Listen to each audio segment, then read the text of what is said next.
One of the reasons I got interested in traditional music, I think, was when I was a little kid in Texas, all the men in my family played the bones, just a old-timey rhythm instrument. Can I play a little? Please do. Let you hear it?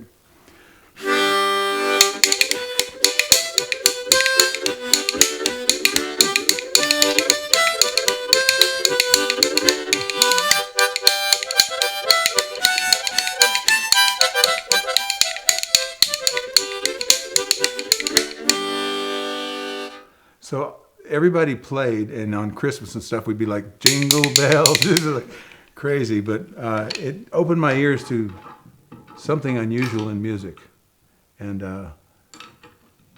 that kind of, I think as a boy, that started me off listening to other kinds of stuff.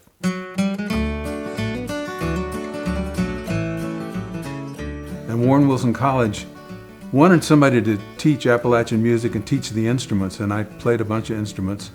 And so they asked me to do that, and I fell in love with the teaching aspect and getting old-timers out of the mountains to come down and teach at the college. I said I would play for every organization in Asheville once for free. I didn't realize there were so many organizations, but I got a lot of experimental time in front of people and really realized I loved performing. That was really a fun thing, to try to put this older music that people had kind of forgotten about into the forefront and make it entertaining. That was my goal. I began to realize that playing in schools was an important part of what I do, because now if you get the guys in the Steep Canyon Rangers or Balsam Range, most of them heard me when they were in elementary school, and got fired up about that, because I felt like it was something I was learning and taking a lot from the musicians, but I was trying to give it back through the schools. Coordination was always a fun thing for me in my whole life.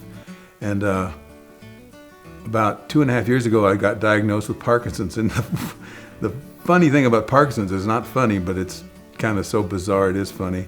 You lose your sense of timing and you lose your muscle memory.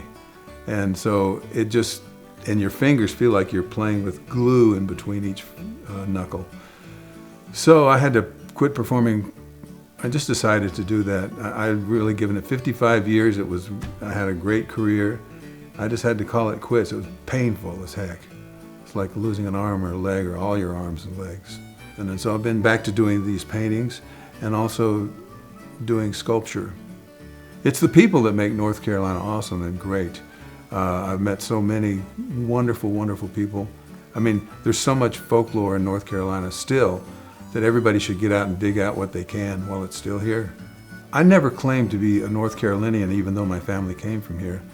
But I never tried to be an old mountain person or, make a character. I wanted to it's real music, it's beautiful music, and I just wanted that to come across. I didn't want to get in the way of that. So this North Carolina award is huge for me, especially coming at the end of my career and having Parkinson's and all that. That's just a perfect timing for me.